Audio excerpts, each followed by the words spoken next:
किशन, नाश्ता बन गया क्या? हाँ, बस 2 मिनट और, चाय पक रही है। क्या यार, तुम्हारी वजह से मैं रोज लेट हो जाती हूँ। कलेक्टर सर मुझे 2-3 बार टोक चुके हैं। हाँ, बस हो गया। आओ, तुम बैठो तो सही। बैठने का टाइम नहीं है, लाओ जल्दी से दो, क्या बनाया है? पनीर के पराठे हैं, रोल कर दूं? हाँ जल्दी करो यार, जो करना है। ये लो, और ये रहा तुम्हारा टिफिन। ये क्या किया? कितनी मिर्च है इसमें, सारा पनीर खराब कर दिया। मैं सारा दिन काम करती हूँ और तुमसे 2 वक्त का खाना नहीं बनाया जाता। सच में तुम किसी काम के नहीं हो। अब जाओ जल्दी सोनू को तैयार कर दो, वरना वो भी लेट हो जाएगा। हाँ, जा रहा हूँ। माधुरी किशन को डांटते हुए घर से निकल गई और बेचारा किशन दुखी होकर वहीं रसोई में बैठ गया। असल में किशन इस घर का नौकर नहीं था, बल्कि वो तो माधुरी का पति था। पर हालात ऐसे बने कि किशन की औकात उसके अपने ही घर में नौकरों जैसी हो गई। तभी किशन ने घड़ी देखी और वो अपने बेटे के कमरे की तरफ दौड़ा। सोनू, जल्दी उठ जा बेटा, स्कूल जाना है। पापा, थोड़ा देर और सोने दो ना। उठ जा भाई, अगर तेरा स्कूल मिस हुआ ना तो तेरी माँ मुझे खा जाएगी यार।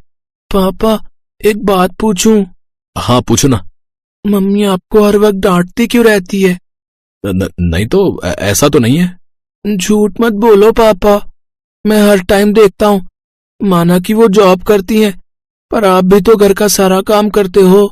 बर्तन धोना, खाना बनाना, कपड़े, मुझे स्कूल ले जाना और फिर लेकर आना। क्योंकि मैं तेरी मम्मी की तरह जॉब नहीं कर पाया ना, इसीलिए। पर बेटा, तू मेरी तरह मत बनना। पैसा कमाओगे तभी घर में इज्जत मिलेगी, समझे? उस दिन बेचारे किशन का वो दर्द छलक उठा जो उसने कई सालों से अपने सीने में दबा कर रखा था। ऐसे ही कई साल बीत गए। सोनू अब 10वीं क्लास में आ गया था। उधर माधुरी की पोस्ट भी बढ़ गई थी और सैलरी भी। लेकिन सैलरी बढ़ने के साथ माधुरी का घमंड भी सारी हदें पार कर गया था। वो बेचारी किशन को अपने पांव की जूती समझने लगी थी। लेकिन फिर एक दिन किशन की हिम्मत और उसका दिल जवाब दे गया। किशन को हार्ट अटैक पड़ा और माधुरी विधवा हो गई। बेचारा सोनू अपने पापा को खो बैठा। किशन, तुम क्यों चले गए? इतनी जल्दी क्या थी? अब घर का काम कौन करेगा? मैं नौकरी करूंगी या घर की जिम्मेदारी उठाऊंगी? माधुरी की बात सुनकर उसके बेटे सोनू को बहुत गुस्सा आया, पर वो भी अपनी माँ से डरता था तो वो कुछ नहीं बोला। फिर एक दिन, सोनू इधर आओ। हाँ जी मम्मी। देखो, अब तुम बड़े हो गए हो। तुम तो जानते हो कि मैं एक गवर्नमेंट एम्प्लॉय हूँ। अगर मैं काम नहीं करूंगी तो पैसे कहाँ से आएंगे? वैसे भी तुम्हारे बाप ने तो जिंदगी भर एक पैसा नहीं कमाया। तो बेटा, तुम अब अपनी जिम्मेदारी लेना सीखो। खाना बनाना, कपड़े धोना। समझ में आ रहा है ना मैं क्या कह रही हूँ? हाँ मम्मी, मैं समझ गया। उस दिन से सोनू की जिंदगी बदलने वाली थी। माधुरी ने उसे घर के सारे काम सिखाए और फिर धीरे धीरे सोनू की भी वही हालत हो गई जो कभी उसके पापा किशन की थी। ये सब कैसे हो गया, सोनू को खुद पता नहीं चला। वो तो बस अपनी माँ की मदद करता था, पर असल में वो भी अब घर का नौकर ही था। घर के कामों के चलते वो पढ़ाई पर ध्यान नहीं दे पाया और फेल हो गया। नतीजा, उसकी माँ ने गुस्से में उसकी पढ़ाई ही बंद करवा दी। ऐसे कुछ और साल बीते और फिर एक दिन माधुरी ने सोनू की शादी करवा दी। अरे माधुरी बहन, तुम्हारी बहू तो बड़ी सुंदर है। सिर्फ सुंदर ही नहीं, गवर्नमेंट जॉब में भी है, मेरे साथ ही काम करती है। अरे वाह, सास बहू दोनों सरकारी जॉब में, क्या बात है।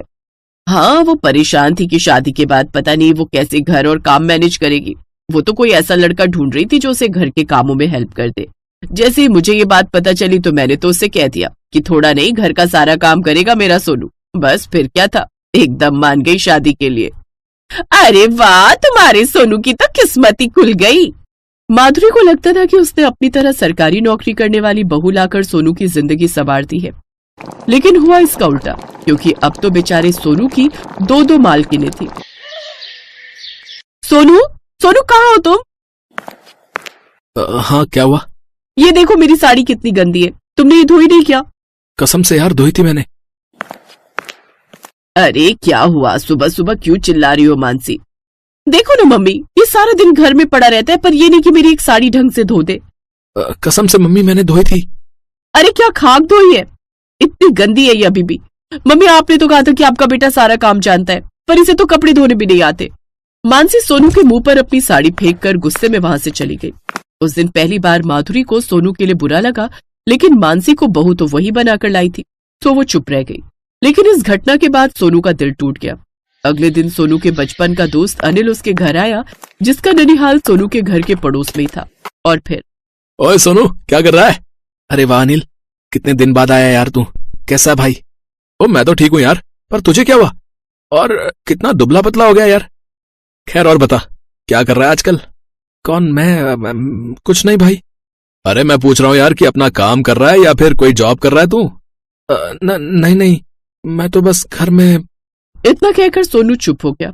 उसकी आंखों से आंसू बहने लगे। जब अनिल ने उसे कुरेदा तो सोनू ने उसे सारी बात बता दी।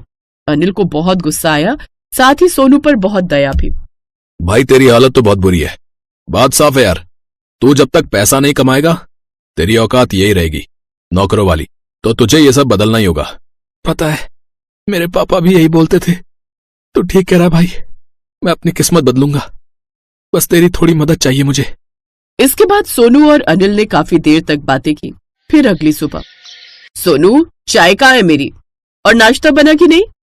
दोनों सास बहू गुस्से में चिल्ला रही थी, लेकिन आज बिल्कुल शांति थी। दोनों तेज कदमों से रसोई में पहुंची तो वहां कोई नहीं था। बस एक चिट्ठी पड़ी थी जिसमें सोनू ने लिखा था कि वो घर छोड़कर जा रहा है। चिट्ठी पढ़ते दोनों सास बहू हैरान रह गई, लेकिन उन्हें अब भी इसी बात की चिंता थी कि अब घर का काम कौन करेगा। इस बात को पूरे 8 साल बीत गए। फिर एक दिन, रमा चाय कहाँ है? बस 2 मिनट मैडम। रमा मेरा टिफिन बन गया? हाँ बड़ी मैडम, बस हो रहा है। क्या रमा, कितने साल हो गए तुम्हें यहाँ काम करते हुए, पर तुमसे कभी कुछ टाइम पर नहीं होता। अरे तुमसे तो अच्छा सोनू था, काम भी करता था और उसे पैसे भी नहीं देने पड़ते थे। मानसी जल्दी चलो, हम लेट हो रहे हैं। मैं नहीं चाहती कि इस उम्र में मैं सर से डांट खाऊं। वैसे भी रिटायरमेंट को अब बस 2 महीने ही रह गए मेरे। हाँ मम्मी चलो चलो। मम्मी मैं सोच रही हूँ कि इस रमा को ना हटा ही देते हैं। अरे तो फिर घर का काम कौन करेगा? एक नई ऐप है मम्मी, उसका नाम है instaseva.com। सुना है आपको जो सर्विस चाहिए बस कॉल करो और पे करो। नौकर ब्यूटिशियन सब आ जाते हैं घर। अरे वाह, ये तो बहुत अच्छी चीज है। तो फिर देखना उसी पर कोई बढ़िया सा नौकर। हाँ ऑफिस के बाद देखेंगे साथ में। वैसे यार ये काम बढ़िया है, लोगों को नौकरी दो और खुद बैठे बैठे पैसे कमाओ। दोनों सास बहू बातें करते करते कलेक्ट्रेट पहुंच गई जहां वो काम करती थी। मानसी कलेक्टर की असिस्टेंट थी। और फिर मानसी, आज का क्या शेड्यूल है? सर 12 बजे होटल सफायर में एक प्रोग्राम है। हाँ, हमें वहां जरूर जाना है। तुम्हें पता है वहां चीफ गेस्ट कौन है? नहीं सर। तुमने इंस्टा सेवा का नाम सुना है? हाँ सर। उसी के ओनर आ रहे हैं। उन्होंने हमारे जिले के बहुत से युवाओं को रोजगार दिया है। मुझे उनका सम्मान करना है। करोड़पति आदमी है, पर बहुत डाउन टू अर्थ है। मानसी ने इस फंक्शन के लिए माधुरी को भी साथ ले लिया और दोनों सास बहू तय समय पर कलेक्टर के साथ होटल में पहुंची। कार्यक्रम शुरू हुआ और फिर कलेक्टर मानसी और माधुरी के साथ रिसेप्शन पर चीफ गेस्ट को रिसीव करने पहुंचे।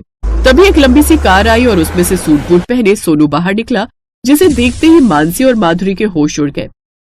Welcome sir, I am Pramod, इस जिले का collector. Hi, nice to meet you mister Pramod. Mansi और माधुरी से कुछ कहते नहीं बन रहा था। सोनू उन दोनों की तरफ देखकर मुस्कुराया और कलेक्टर के साथ अंदर चला गया। लेकिन मानसी और माधुरी के कदम अब वहीं जम गए थे, क्योंकि उनके अंदर सोनू का सामना करने की हिम्मत ही नहीं थी।